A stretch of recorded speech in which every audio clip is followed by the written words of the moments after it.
ధ్యానిస్తూ ఆది కాండమును మనము సులభముగా చక్కగా అర్థం చేసుకోవడానికి రెండు భాగాలుగా విడగొట్టుకున్నాం. మొదటి భాగము మనిషి యొక్క ప్రారంభ చరిత్ర, మొదటి నుంచి 11వ అధ్యాయాల వరకు. రెండవ భాగము దేవుడు ఎంచుకున్నటువంటి పితృస్వాముల కాలము, 12వ అధ్యాయం నుంచి 50వ అధ్యాయం వరకు మనం చూసుకుంటాం.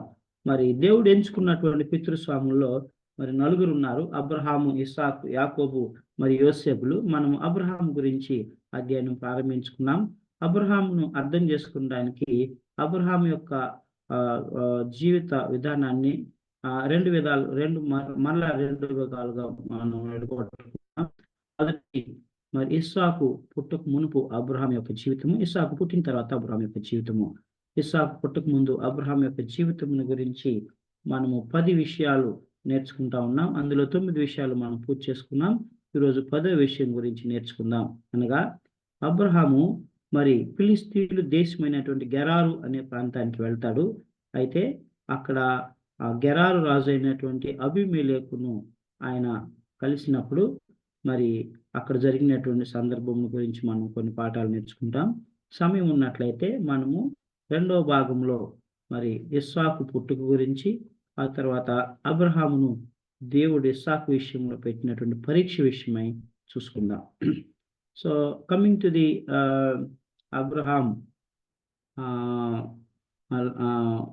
Abraham's life in Gerar. So Abraham మరి 20వ అధ్యాయంలో కనుక మనం చూసినట్లయితే గెరారు అనేటువంటి ప్రాంతానికి వెళ్తాడు. 20వ అధ్యాయము మొదటి వచనాన్ని మనం చూసుకున్నట్లయితే, అక్కడ నుండి అబ్రహాము దక్షిణ దేశంలోకి తరలిపోయి కాదేషునకు షూరునకు మధ్య ప్రదేశంలో నివసించి గెరారులో కొన్నాళ్ళు ఉండెను. గెరారు అనేటువంటి ప్రాంతంలో కొన్ని సంవత్సరములు ఉన్నాడు.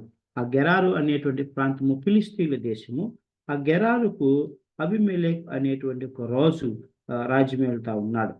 మరి రెండవ వచనాన్ని మనం చూసుకున్నట్లయితే, అప్పుడు అబ్రహాము తన భార్య అయిన శారాను గురించి, ఈమె నా చెల్లెలని చెప్పిన కనుక గెరారు రాజు అయిన అబీమెలెకు శారాను పిలిచి తన ఎంట చేర్చుకొనెను. ప్రియమైనటువంటి దేవుని బిడ్డలారా, so here what we see in Abraham's life, first of all, Abraham should have not gone to Gerar. Gerar అనే ప్రాంతానికి అబ్రహాం వెళ్లకుండా ఉండవలసినది. ఎందుకనంటే అలాగనే అబ్రహాం ఒకసారి కరువు వచ్చినప్పుడు ఐగుప్తుకి వెళ్ళినట్లుగా మనం చూసుకున్నాం. ఐగుప్తుకి వెళ్ళి మరి అక్కడ కూడా ఐగుప్తు రాజు అయినటువంటి ఫరోకు సారాను తన యొక్క చెల్లెలుగా, సహోదరిగా చెప్పినట్లుగా మనం చూస్తాం. ఇక్కడ కూడా అదే వంతు పాడుతా ఉన్నాడు. అబ్రహాము గెరారుకి వెళ్ళి అబ్రహాము గెరారు రాజు అయినటువంటి అబీమెలెకుతో ఈవిడ నా యొక్క సహోదరి అని చెప్తా ఉన్నాడు. అదే మాట సారా కూడా చెప్తాడు. సారా కూడా చెప్తుంది, నా సహోదరుడు. ప్రియమైనటువంటి దేవుని బిడ్డలారా, ఫస్ట్ అబ్రహాము ఆ ప్రాంతంలోకి వెళ్ళకుండా ఉండవలసింది. వెళ్ళిన తరువాత మరలా అబద్ధము అక్కడ పలుకుచు ఉన్నాడు. అబద్ధం ఎందుకు పలుకుచున్నాడంటే, సారా రూపవతియు, అందగత్యు మరియు సుందరమైనటువంటి, అతి సుందరమైనటువంటి స్త్రీ కనుక మరి ఆవిడని బట్టి అబ్రహాముని చంపేసేసి ఆవిడను తన భార్యగా రాజు చేసుకుంటాడేమో అని భయంతో అలాగూ చెప్పమని చెప్తాడు. ప్రియమైనటువంటి దేవుని బిడ్డలారా, here once again we see Abraham spoke lie. So దేవుడు అబ్రహాంతో చెప్తా ఉన్నాడు. అయితే ఇక్కడ మనం గమనించినట్లయితే గెరారు రాజు సారాను ఇంటికి పిలిపిస్తాడు. అబ్రహాం ఎలాగైతే మరి అనుకుంటాడో అలాగనే ఆ యొక్క రాజు చేస్తాడు. ఆ సమయానికి సారాకు మరి దాదాపుగా 90 సంవత్సరముల వయసు ఉంటుంది. సో ఆ వయసులో కూడా మరి దేవుడు చెక్కు చెదరని మరి అందమును, రూపమును, సౌందర్యమును మరి ఆ యొక్క సారాకు అనుగ్రహించాడు. 90 సంవత్సరముల వయసు ఉడికిన తర్వాత కూడా మరి ఆ యొక్క రాజు ఆవిడను తన భార్యగా చేసుకోవడానికై పిలిపించాడు. అయితే ప్రియమైనటువంటి దేవుని బిడ్డ, what is important here is Abraham spoke లై. అయితే దేవుడు మరి అబ్రహాముని ఆ యొక్క ప్రమాదం నుంచి కాపాడడానికి ప్రయత్నం చేస్తా ఉన్నాడు. సో మన జీవితంలో మరి మనము ఫస్ట్ దేవుడు ఉన్నమన్నటువంటి ప్రాంతం విడిచి వేరొక ప్రాంతానికి వెళ్ళినప్పుడు, అక్కడ సమస్య వచ్చినప్పుడు అబ్రహాము మరలా అబద్ధము చెప్తా ఉన్నాడు. సో ఇక్కడ మనం గమనించినట్లయితే వాక్యం ఏం చెప్తా ఉన్నది? కొలస్సీయులకు రాసినటువంటి పత్రిక 3వ అధ్యాయము, కొలస్సీయులకు రాసినటువంటి పత్రిక 3వ అధ్యాయంలో మనం చూసినట్లయితే అక్కడ ఒక మాట దేవుడు అంటాడు. కొలస్సీయులకు రాసినటువంటి పత్రిక 3వ అధ్యాయము, అక్కడ దేవుడు ఏమంటాడంటే, మీరు ఒకరితోనొకడు అబద్ధము పలుకకూడదు అని చెప్తాడు. కొలస్సీయులకు రాసినటువంటి పత్రిక 3వ అధ్యాయంలో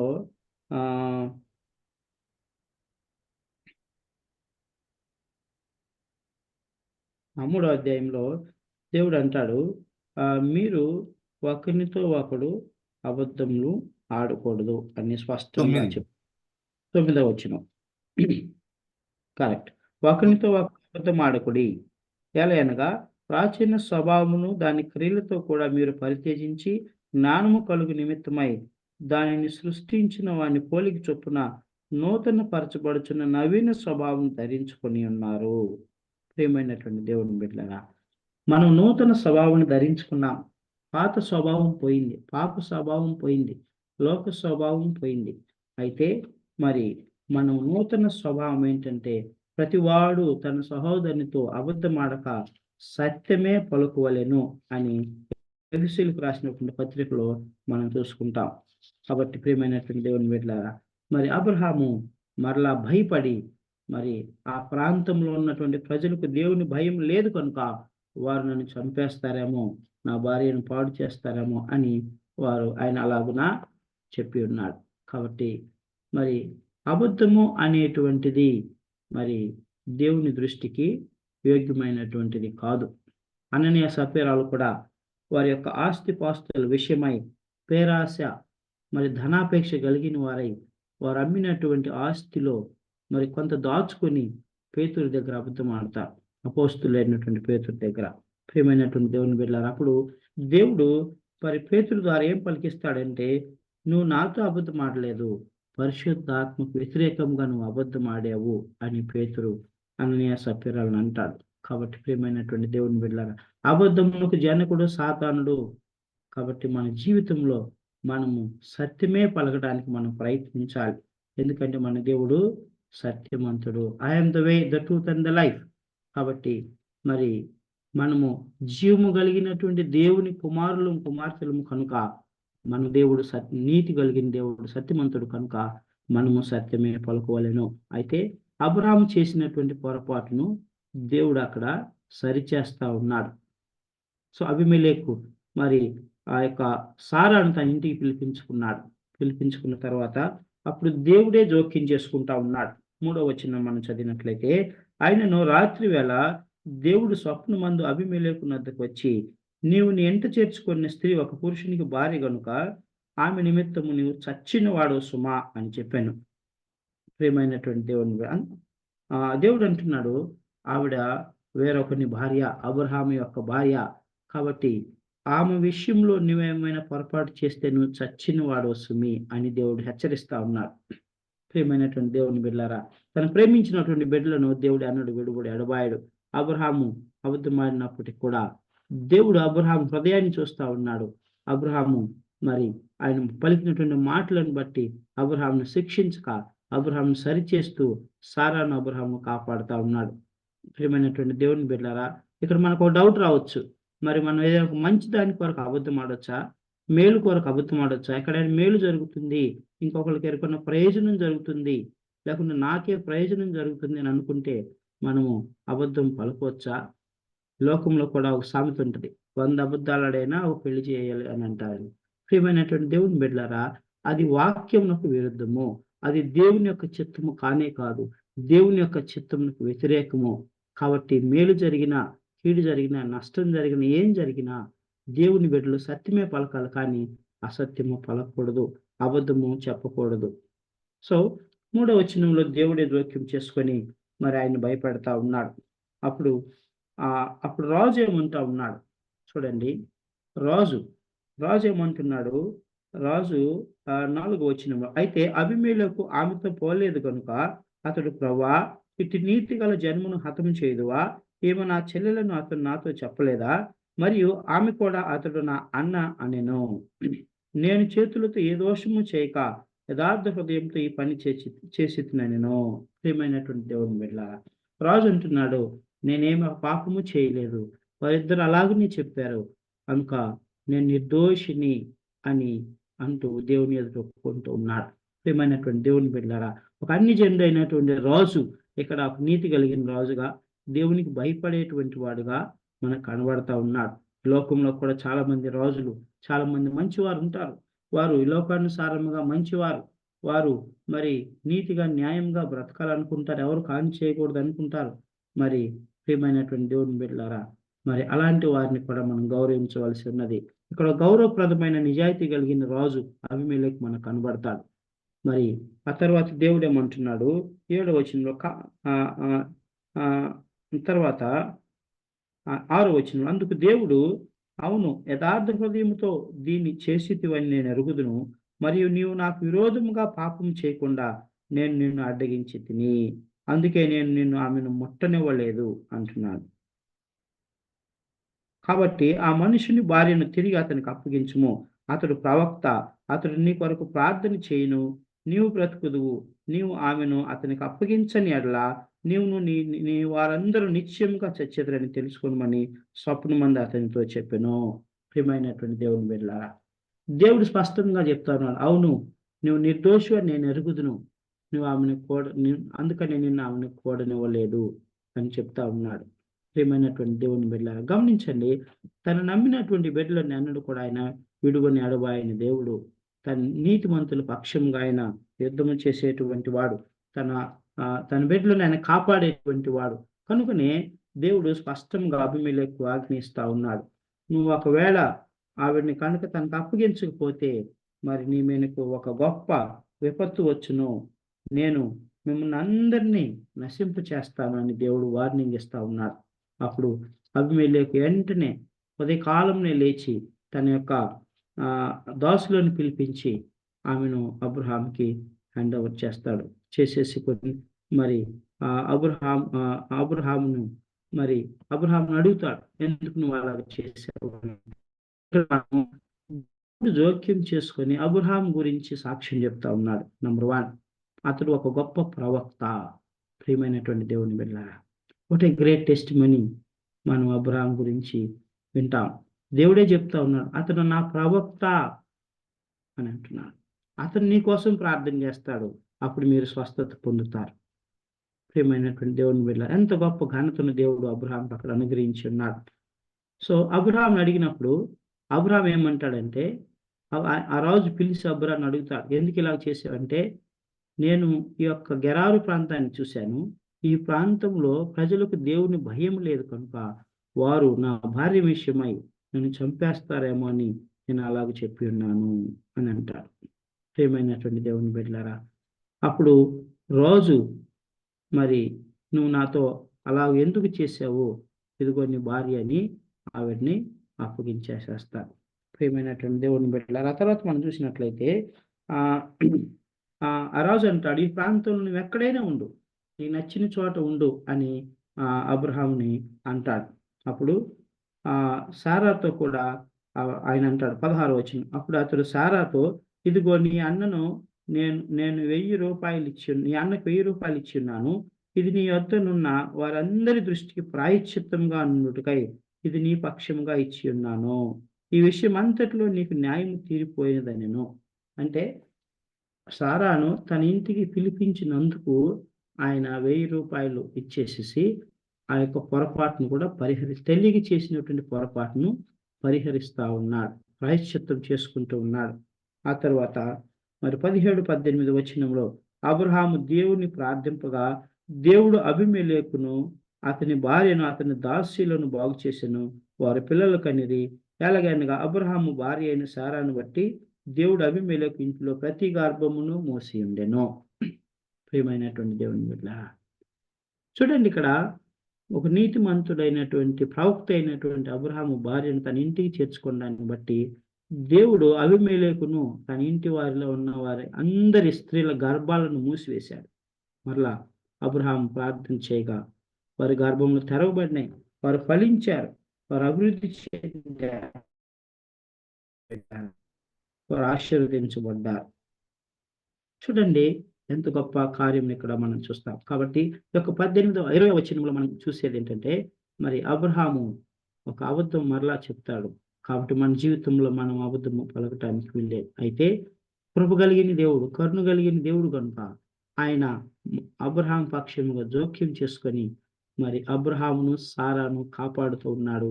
మరి అబ్రహాము సారాను బట్టి అబీమెలెకు కుటుంబాన్ని ఆశీర్వదిస్తా ఉన్నాడు. ప్రియమైనటువంటి దేవుని బిడ్డలారా, అబ్రహాము మరి అబీమెలెకు ఆశీర్వాదకరంగా ఉంటూ ఉన్నాడు. ఆ తర్వాత 21వ అధ్యాయానికి మనం వచ్చినట్లయితే, మరి 21వ అధ్యాయం ఇది అబ్రహాము యొక్క జీవితంలో రెండవ భాగము. 21వ అధ్యాయంలో మనం చూసినట్లయితే, మరి దేవుడు తను వాగ్దానం చేసిన ప్రకారము, తనిచ్చిన మాట ప్రకారము మరి ఇస్సాకుని కుమారుడుగా అనుగ్రహిస్తాడు. 21వ అధ్యాయము మొదటి వచనంలో మనం చూసినట్లయితే, యెహోవా తాను చెప్పిన ప్రకారము సారాను దర్శించెను. యెహోవా తానిచ్చిన మాట చొప్పున సారాను గుర్చి చేసెను. వాగ్దానం ఇచ్చి నెరవేర్చేటువంటి వాడు, వాగ్దానం ఇచ్చి నెరవేర్చేటువంటి వాడు, తను చెప్పిన మాటను చేసేటువంటి దేవుడు. ప్రియమైనటువంటి దేవుని బిడ్డలారా, సారా మధ్యలో అల్పవిశ్వాసం చూపించింది, అబ్రహాం అల్పవిశ్వాసం చూపించాడు. అయితే దేవుడు చెప్పిన రీతిగా ఆయన దర్శించి మరి ఇస్సాకును వాగ్దాన పుత్రుడుగా ఆ కుటుంబానికి అనుగ్రహించాడు. నీ జీవితంలో, నా జీవితంలో ప్రియమైనటువంటి దేవుని బిడ్డలారా, దేవుడు మనల్ని సందర్శించి మనకే వాగ్దానములు అయితే ఇస్తున్నాడో, మనకే ఆశీర్వాదములు అయితే ఇస్తున్నాడో వాటిని తప్పకుండా ఇచ్చి నెరవేర్చేటువంటి దేవుడని ఈ వాక్యం ద్వారా మనం నేర్చుకుంటాం. ఆ తర్వాత మరి ఇస్మాయిల్ అనేటువంటి కుమారుడు, హాగరు కుమారుడు బాలుడైనటువంటి ఇస్సాకును పరిహసిస్తూ ఉన్నాడు. 21వ అధ్యాయము 8వ వచనం, 9వ వచనం. అప్పుడు అబ్రహామునకు ఐగుప్తురాలైన హాగరు కనిన కుమారుడు పరిహసించుట సారా చూచి, పెద్దవాడు మరి తనకంటే 13 సంవత్సరములు, ఇస్సాకు కంటే 13 సంవత్సరములు పెద్దవాడైనటువంటి ఇస్మాయిల్ అంటే దాదాపుగా ఒక 18 సంవత్సరములు, 19 సంవత్సరాలు సుమారుగా ఉన్నటువంటి ఇస్మాయిల్ ఏం చేస్తా ఉన్నాడు?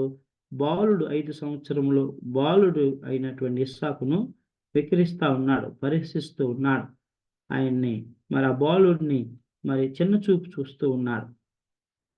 అప్పుడు ఆ విషయము సారాకు బాధ కలిగింది. ప్రియమైనటువంటి దేవుని బిడ్డలారా, బాధ కలిగి సారా అబ్రహాం తండ్రి మరి ఆ పిల్లవానితో కూడా హాగరును మరి మన ఇంటి ఎదురు నుంచి పంపివేయము అని అన్నప్పుడు అబ్రహాంకి బాధ కలుగుతుంది. అబ్రహాం బాధ కలిగితే మరి దేవుడు అబ్రహాంతో మాట్లాడతాడు.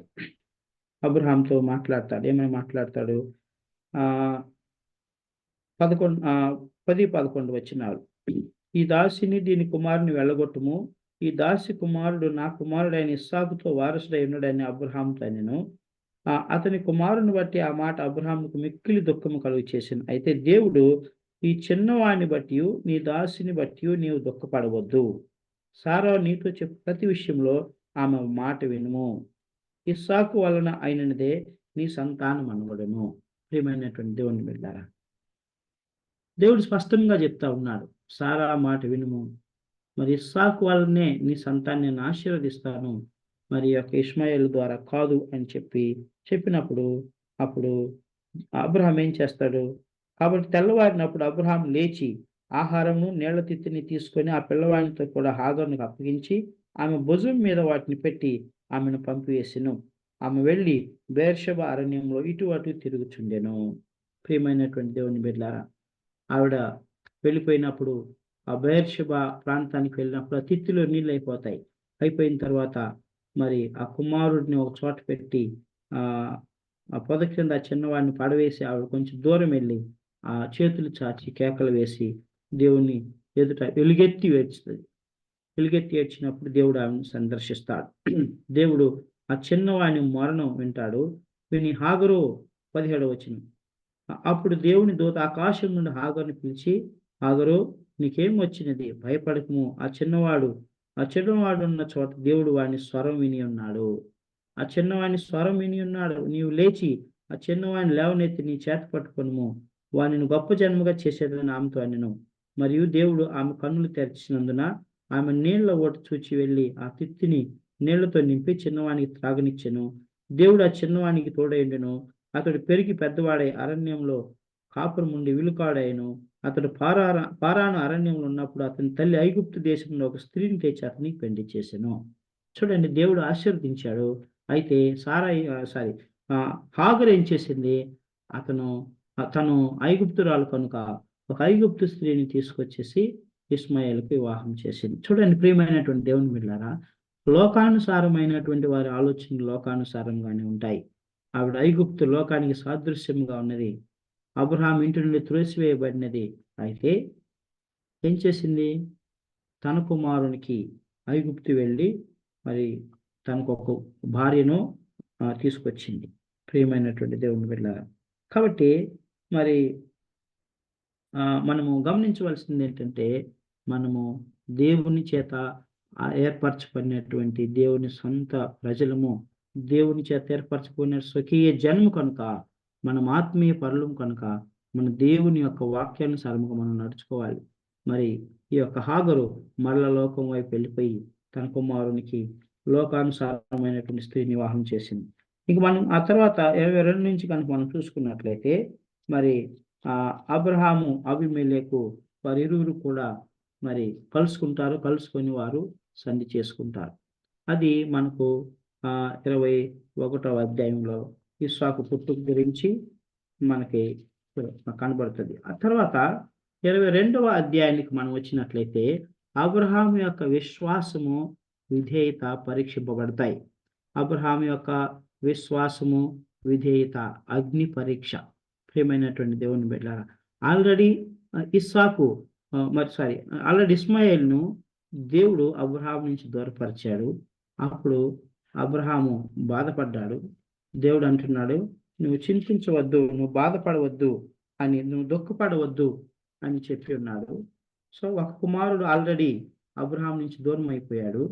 మరి దేవుడు అబ్రహాంకు మరలా చెప్తున్నాడు, నీ ఒక్కగానొక కుమారుడైనటువంటి ఇస్సాకును మోరియా పర్వతం మీద నాకు బలిగా అర్పించు అని అంటున్నాడు. ఏమైనటువంటి దేవుని బిడ్డలారా, నరబలి అనేటువంటిది మరి దేవుని చిత్తం కాదు. అయినా కూడా దేవుడు ఇక్కడ ఇస్సాకును బలిగా అర్పించమంటున్నాడు. అరే ఇదేంటి? దేవుడు ఆయన ఇచ్చిన ఆజ్ఞకే వ్యతిరేకంగా మరి నా కుమారుని బలి ఇవ్వమంటున్నాడు అని అబ్రహాం సందేహించలేదు. అబ్రహాం సందేహించకుండా మరి వెంటనే మరి ఆ యొక్క కార్యాన్ని ఆయన చేశాడు. ఏమైనటువంటి దేవుని బిడ్డలారా, మనం గమనించినట్లయితే మొట్టమొదటి వచనం అంటున్నాడు, ఆ సంగతులు జరిగిన తర్వాత దేవుడు అబ్రహామును పరిశోధించెను. ఎట్లనగా ఆయన అబ్రహామా అని పిలువగా అతడు చిత్తము ప్రభువా అనెను. అప్పుడు ఆయన, నీ ఒక్కడైన నీ కుమారుని అనగా నీవు ప్రేమించి ఇస్సాకును తీసుకొని మోరియా దేశంకి వెళ్ళి అక్కడ నేను నీతో చెప్పబో పర్వతంలో ఒక దాని మీద దహన బలిగా అతను అర్పించమని చెప్పాను. ఏమైనటువంటి దేవుని బిడ్డలారా, బలి అర్పించమని అబ్రహాంకు దేవుడు సెలవిచ్చాడు. నరబలి దేవుని చిత్తం కాదు. అయినా కూడా మరి అబ్రహాం ఏం చేయాలి? ఆ సమయంలో అబ్రహాము మరి దేవుని యొక్క మాటకు లోబడ్డాడు. ఏం చేశాడు అబ్రహాము మరి ఆ యొక్క బలికి అవసరమైనటువంటి కట్టెలను, నిప్పును, మరి కుమారుడు బలిగా అర్పించవలసినటువంటి ఇస్సాకును తోడబెట్టుకొని మరి ఉదయకాలంనే లేచి వెంటనే అక్కడ మనం గమనించినట్లయితే అబ్రహాం తడవు చేయలేదు. చూడండి ప్రియమైనటువంటి దేవుని బిడ్డలారా, అబ్రహాము తడవు చేయలేదు. 3వ వచనం, తెల్లవారినప్పుడు అబ్రహాము లేచి తన గాడిదకు గంత కట్టి తన పని వారులు ఇద్దరిని తన కుమారుడు ఇస్సాకుని వెంట పెట్టుకుని దహన బలి కొరకు కట్టెలను చీల్చి లేచి దేవుడు తనతో చెప్పిన చోటికి వెళ్ళెను. వెంటనే immediately Abraham obeyed. Abraham showed his faith. మరి ఆ విధంగా అబ్రహాం వెంటనే బయలుదేరతాడు. బయలుదేరి 3 దినముల ప్రయాణం చేస్తాడు. ఏమైనటువంటి దేవుని బిడ్డలారా, 3 దినముల ప్రయాణం చేసి మరి అక్కడ ఇస్సాకును బలిగా అర్పిస్తాడు. మనం గమనించినట్లయితే ఇక్కడ వారు 3 దినములు ప్రయాణం చేసి ఆ ప్రాంతానికి వచ్చినప్పుడు తన దాసులతో అంటాడు, మీరు ఎక్కడే ఉండండి, నేను నా కుమారుడైన ఇస్సాకును ఆ పర్వతం మీదకి వెళ్ళి దేవునికి బలి అర్పించి మేము మరలా తిరిగి వస్తామని విశ్వాస సహితమైనటువంటి మాటను పలుకుతాడు. విశ్వాస సహితమైనటువంటి మాటను పలుకుతాడు. ప్రియమైనటువంటి దేవుని బిడ్డలారా, అప్పుడు మార్గంలో వెళ్తూ ఉన్నప్పుడు ఇస్సాకు తన తండ్రిని అడుగుతాడు, తండ్రి, మరి బలి అర్పించడానికి కట్టెలు ఉన్నాయి, నిప్పు ఉన్నవి, మరి గొర్రెపిల్ల ఏది అని అడిగినప్పుడు మరి అబ్రహాము, నా కుమారుడా, యెహోవా చూచుకొనును అని సెలవిస్తాడు. అలాగను వారు ముందుకు సాగిపోతారు. సాగిపోయిన తర్వాత మరి అబ్రహాము అక్కడ ఉన్నటువంటి కట్టెలను పేర్చి మరి తన కుమారుడైనటువంటి ఇస్సాకు చేతులను బంధించి ఆ యొక్క బలిపీఠం మీద పెడతాడు. ప్రియమైనటువంటి దేవుని బిడ్డలారా, ఆ బలిపీఠం మీద పడుకోబెట్టి మరి ఆయన తన కత్తిని పైకెత్తుతాడు. కత్తిని పైకెత్తినప్పుడు మరి అప్పుడు పరలోకం నుండి ఒక స్వరం వినపడుతుంది. స్వరం వినపడి, అబ్రహామా, అబ్రహామా, ఆ పిల్లవాని మీద, చిన్నవాని మీద నువ్వు చేయి వేయొద్దు, ఆ చిన్నవాడిని నువ్వేం చేయొద్దు, నువ్వు నాకు భయపడవాడు అని, యెహోవాకు భయపడవాడు అని నేను ఎరుగుదును అని దేవుడు అంటాడు. 22వ అధ్యాయము 12వ వచనం. అప్పుడు ఆయన, ఆ చిన్నవాని మీద చేయి వేయకము, అతనేమి చేయకము, నీకు ఒక్కడైన నీ కుమారుడు నాకు ఈ వెనుది లేదు కనుక నీవు దేవునికి భయపడువాడవని ఇందువలన నాకు కనబడుచున్నదనెను. ప్రియమైనటువంటి దేవుని బిడ్డలారా, అబ్రహాంకి దేవుడు పరీక్ష పెట్టాడు, విశ్వాసం మరియు విధేయత. ఆ పరీక్షలో అబ్రహాం నెగ్గాడు కనుక ఆ తర్వాత దేవుడు ఆ పొట్టేలును ఆ వెనుకున్న పొదలో చూపిస్తాడు. అబ్రహాం వెళ్ళి ఆ పొట్టేలును తీసుకొని వచ్చి మరి బలిగా అర్పించి మరి జెహోవా జైరా, యెహోవా ఈరే అని అక్కడ పలుకుతాడు. ప్రియమైనటువంటి దేవుడు, ఆ ప్రాంతంలో దేవుడు సహాయం చేశాడు కనుక మరి దానికి యెహోవా ఈరే అని పెడతారు. ఈ పర్వతం మీద యెహోవా నాకు సహాయం చేసెను అని పేరు పెడతాడు. ప్రియమైనటువంటి దేవుని బిడ్డలారా, మనం గమనించినట్లయితే అబ్రహాము ఒక గొప్ప విశ్వాసము విధేయత కలిగిన వ్యక్తిగా ఈ అధ్యాయంలో మనకు కనబడుతుంది. ఎందుకనంటే 3 దినముల ప్రయాణం కొరకు ఉదయకాలంన లేచి సమస్తమును సిద్ధపరిచాడు. ఎప్పుడు సిద్ధపరిచాడు? సమయం ముందు, రేపు వెళ్తాను, ఎల్లుండి వెళ్తాను, లేకపోతే 1 వీక్ తర్వాత వెళ్తాను, నా ఇంట్లో పనులు చక్క పెట్టుకొని వెళ్తాను, నా భార్యతో మాట్లాడి మరి చర్చించుకొని డెసిషన్ తీసుకుంటాను అని అనలేదు. He obeyed immediately. The very next day morning, early in the morning, he got up and he prepared his journey. ప్రియమైనటువంటి దేవుని బిడ్డలారా, ఆ తర్వాత తన దాసులు కూడా ఆయన మరి ఇన్ఫార్మ్ చేయలేదు. ఏమి ఇన్ఫార్మ్ చేయలేదు? ఇస్సాకు నేను బలిగా అర్పిస్తున్నాను అని ఆయన ఇన్ఫార్మ్ చేయలేదు. తర్వాత విశ్వాసముతో ఇస్సాకును బలిగా అర్పించారు. ఆయన విశ్వాసం ఏంటంటే, దేవుడు నా కుమారుడైనటువంటి ఇస్సాకును ఈ యొక్క బలిపీఠం మీద నుంచి కూడా లేపడానికి సమర్థుడు. నేను బలి అర్పించినా కూడా మరి ఆ యొక్క బలి ఆ యొక్క ఆ శరీరము మరి ఆ శరీరం మొక్కలుగా చేయబడిన కూడా దేవుడు మరలా ఆ మొక్కలను సమకూర్చి నా కుమారుడికి జీవాయువునిచ్చి నాకు వాగ్దానం చేసిన దేవుడు మరలా తిరిగి లేపుతాడు. నా కుమారునితో పాటు నేను తిరిగి వెళ్తాను అని విశ్వసిస్తాడు. అందుకని తన దాసులతో చెప్తాడు, నేను నా కుమారుడైన ఇస్సాకును మరి ఆ మోరియా పర్వతం మీదకి వెళ్ళి బలి అర్పించి మేము తిరిగి వస్తాం అని అంటాడు. ప్రియమైనటువంటి దేవుని బిడ్డలారా, ఇక్కడ విశ్వాసము క్రియల రూపంలో మనకు కనబడుతుంది. చూడండి దేవుని బిడ్డలారా, ఇక్కడ విశ్వాసం అనేది దేవునికి అర్థమవుతుంది. మనలో ఉన్న విశ్వాసం అనేటువంటిది డైరెక్ట్ గా దేవునికి అర్థమవుతుంది, కానీ చుట్టుపక్కల ఉన్న మనుషులకు అర్థమవుతుంది. ఈయన ఒక విశ్వాసి, గొప్ప విశ్వాసి, ఈయన నమ్మకస్తుడు అని ఎదుటి వారికి ఎప్పుడు తెలుస్తుంది? ఆ విశ్వాసము క్రియల రూపంలో మరి కనబడినప్పుడు ప్రజలకు అర్థమవుతుంది, మన చుట్టూ ఉన్న వారికి అర్థమవుతుంది, మన కుటుంబస్తులకు అర్థమవుతుంది, మన సంఘస్థులకు అర్థమవుతుంది. కాబట్టి క్రియలు లేని విశ్వాసం మృతం అని వాక్యం సెలవిస్తా ఉన్నది. ప్రియమైనటువంటి దేవుని బిడ్డలారా, మన విశ్వాసాన్ని దేవుడు అర్థం చేసుకోగలడు, మనుషులు అర్థం చేసుకోలేరు. మన విశ్వాసము క్రియల రూపంలో ఎదుటి వారికి కనబడినప్పుడు అప్పుడు వారు నమ్ముతారు, వారికి అర్థమవుతుంది. కాబట్టి విశ్వాసముతో కూడిన క్రియలు చేయటం అనేటువంటిది చాలా చాలా ముఖ్యం. దాని ద్వారా దేవుని నామం మహిమపరచబడుతుంది. హెబ్రీయులకు రాసినటువంటి పత్రిక 11వ అధ్యాయము 17-20 వచనాలు మనం చదువుకుందాం. మనం ఆల్రెడీ మనం మన విశ్వాస వీరుల క్రమాన్ని గురించి మనం చదువుకుంటూ ఈ వాక్యాలు మనం ధ్యానించుకున్నాం. అని ఒకసారి మళ్ళీ చదువుకుందాం. హెబ్రీయులకు రాసినటువంటి పత్రిక 11వ అధ్యాయము 17-20 వచనం. 17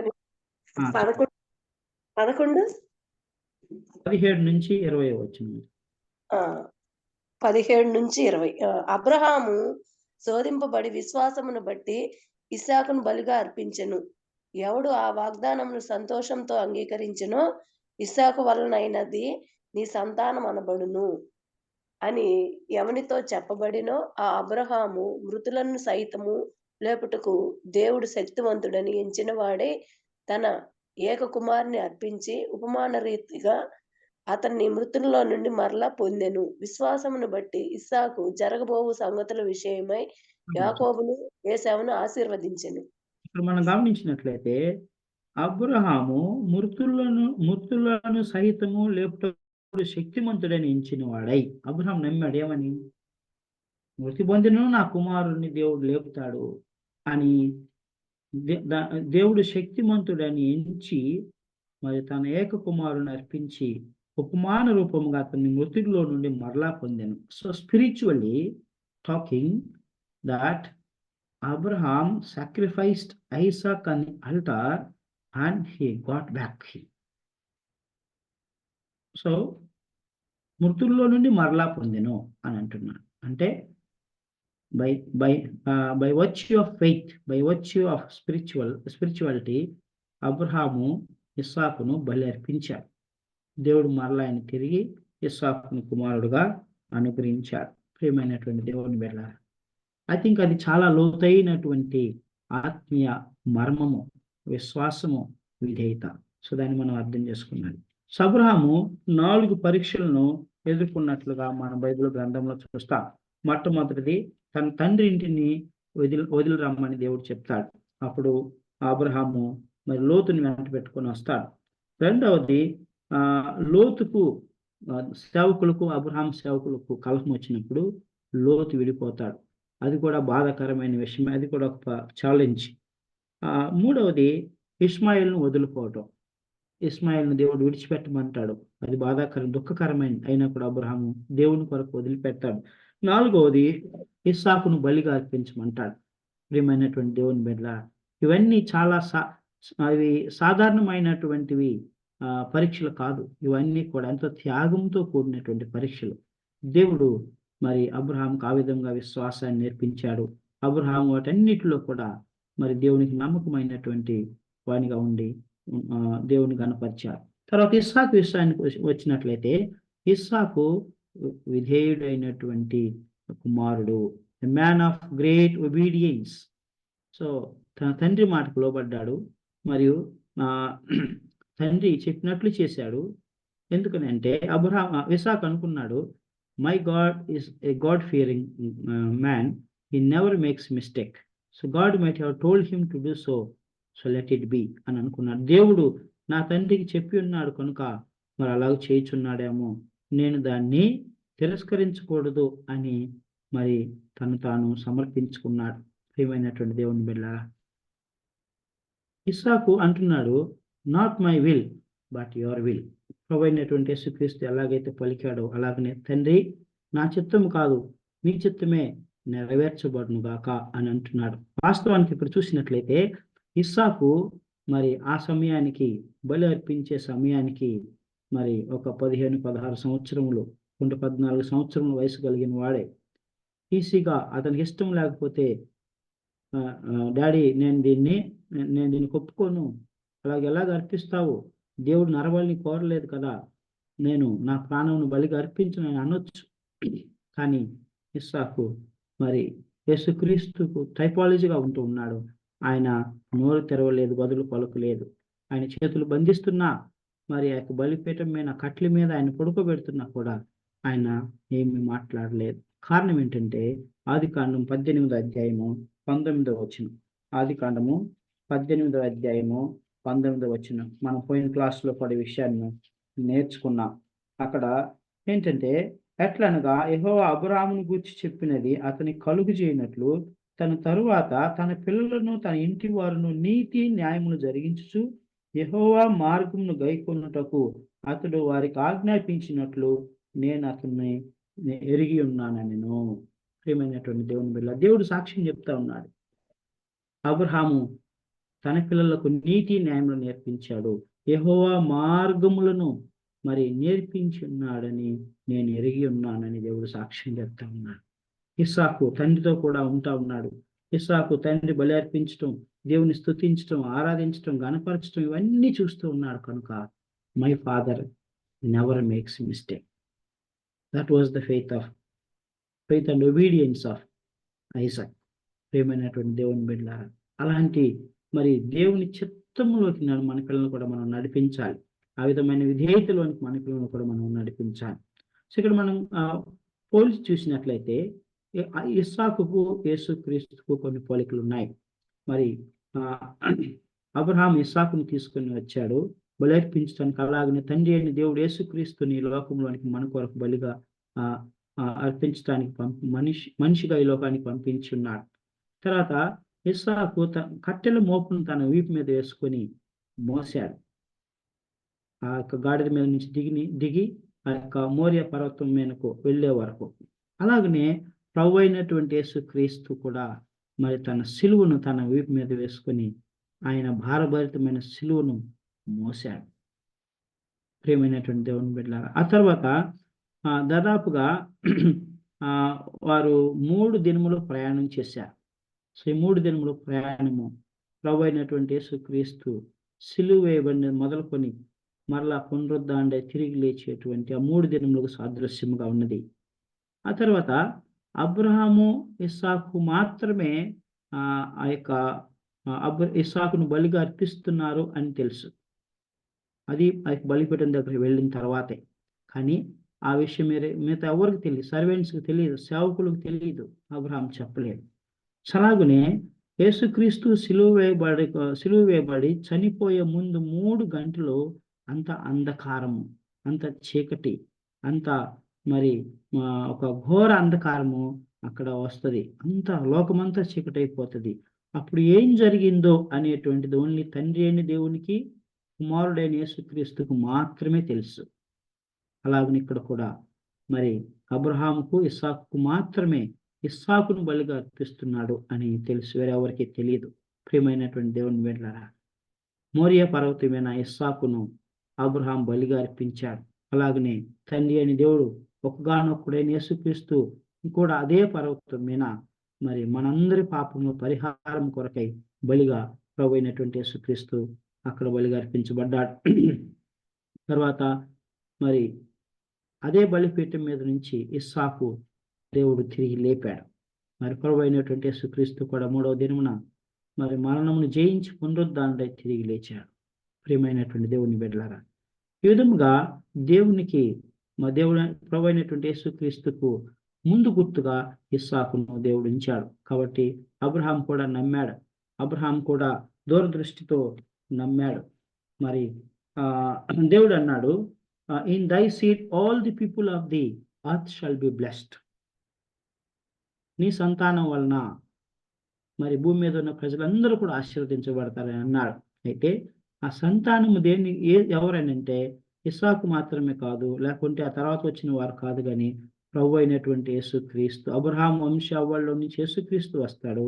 యేసుక్రీస్తు ద్వారా ఈ ప్రపంచంలో సృష్టిలో ఉన్నటువంటి ప్రతి ఒక్కరికి కూడా రక్షణ కలుగుతుంది. యేసుక్రీస్తు ద్వారా జాతులన్నీ ఆశీర్వదించబడిన భూమి మీద ఉన్న వారందరూ కూడా ఆశీర్వదించబడతారు అని దేవుడు ఆ దినమునే అబ్రహాముకు సువార్తను ప్రకటించినప్పుడు అబ్రహాము నమ్మాడు. అబ్రహాము దూరదృష్టితో నమ్మి అబ్రహాం విశ్వాసం ఉంచాడు. ప్రియమైనటువంటి దేవుని బిడ్డలారా, ఆ విధంగా అబ్రహాము ఆశీర్వదించబడినటువంటి వ్యక్తిగా మనం చూస్తాం. కాబట్టి ఇది మనము ఈ యొక్క 3 అధ్యాయాలను మనం ధ్యానించుకున్నాం. 20వ అధ్యాయంలో గెరారులో అబీమెలెకు రాజును మరి ఆయన కుటుంబమును ఆ రాజు కుటుంబంలో ఉన్నటువంటి స్త్రీల గర్భములన్నింటినీ కూడా దేవుడు మూసివేస్తాడు. అబ్రహాము ప్రార్థన బట్టి వారి గర్భంలో తెరవబడితే వారు ఆశీర్వదించబడతారు. అబ్రహాము మరొకసారి అబద్ధం మాట్లాడైనా కూడా దేవుడు అబ్రహాం పక్షం నుండి అబ్రహాం కాపాడతాడు. తర్వాత 21వ అధ్యాయంలో మనం చూసినట్లయితే ఇస్సాకును వాగ్దాన పుత్రుడుగా దేవుడు అబ్రహాంకు సారాకు అనుగ్రహిస్తాడు. దేవుడు చెప్పిన ప్రకారమే మరి ఆ యొక్క సారాను దర్శించి ఆవిడను ఆశీర్వదిస్తాడు. ఏమైనటువంటి దేవుని బిడ్డ, దేవుడు మాట ఇచ్చి మాట తప్పని దేవుడు కాదు, మాట తప్పేవాడు కాదు, నెరవేర్చేవాడు.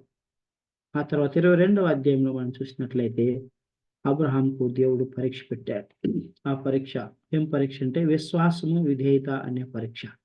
ఆ పరీక్షలో మరి అబ్రహాము అద్భుత రీతిగా జయించి విశ్వాస వీరుడుగా మన ముందున్నాడు. ప్రియమైనటువంటి దేవుని బిడ్డలారా, మరి ఇస్సాకు కూడా విధేయుడైనటువంటి కుమారుడుగా ఉన్నాడు. ఆ తర్వాత ఇస్సాకు యేసుక్రీస్తుకు ముందు గుర్తుగా మరి ఉన్నట్లుగా మనం చూసుకున్నాం. పోలికలు మనం చూసుకున్నాం. సదే మోరియా పర్వతం మీద ప్రభు అయినటువంటి యేసుక్రీస్తు మరలా మరి యూదా గోత్ర సింహంగా రాబోతూ ఉన్నాడు. మరి ఆ యొక్క సీయోను పర్వతం మీద ఆయన ఉండి ప్రపంచంలో ఉన్న వారందరూ కూడా తీర్పు తీర్చబోతా ఉన్నాడు. కాబట్టి ప్రియమైనటువంటి దేవుని బిడ్డలారా, మనం కూడా మన విశ్వాస పరీక్షల్లో మరి మనం దేవుని భయపడే వారం ఉండాలని దేవుడు మన గురించి సాక్ష్యం చెప్పాలి. మరి దేవుని ఎదుట మనం నిందారహితులుగా నిర్దోషులుగా ఉండాలని ప్రభు ఆశపడతా ఉన్నాడు. మరి మన విశ్వాసం, మన విధేయత మరి దేవుని దృష్టిలో ఎలాగ ఉన్నది? ప్రియమైనటువంటి దేవుని బిడ్డ, అబ్రహాము విశ్వాసము విధేయత మరి ఆ యొక్క బంగారు కొలిమిలో వేయబడి పుటం వేయబడి మరి పుటంలో నుంచి శ్రేష్టమైన మేలిమైన బంగారం ఎలాగ వెలుపలకు వస్తుందో అలాగ అబ్రహాం వచ్చాడు. మరి మన అనుదిన జీవితంలో, మన విశ్వాస పరీక్షలో, మన యొక్క విధేయత పరీక్షల్లో మరి మనం కూడా అలాగ నమ్మకమైనటువంటి మంచి దాసులుగా ఉండాలని ప్రభు జ్ఞాపకం చేస్తూ ఉన్నాడు. మరి మన జీవితంలో మనం అబద్ధములు ఇంకా పలికేటువంటి వారం ఉన్నామా? అది మేలు కొరకే, క్షేమం కొరకే అని మనం పలికేటువంటి వారం ఉన్నామా? ప్రభు సెలవిస్తూ ఉన్నాడు. అలాగ ఉండకూడదని జ్ఞాపకం చేస్తూ ఉన్నాడు. ప్రియమైనటువంటి దేవుని బిడ్డలారా, మన జీవితంలో మరి అబ్రహాం వంటి విశ్వాసం, విధేయత మనం కలిగి ఉండాలని ఈ లేఖన భాగము ద్వారా ప్రభు మనకు జ్ఞాపకం చేస్తూ ఉన్నాడు. దేవుడి మాటలు దీవించును గాక.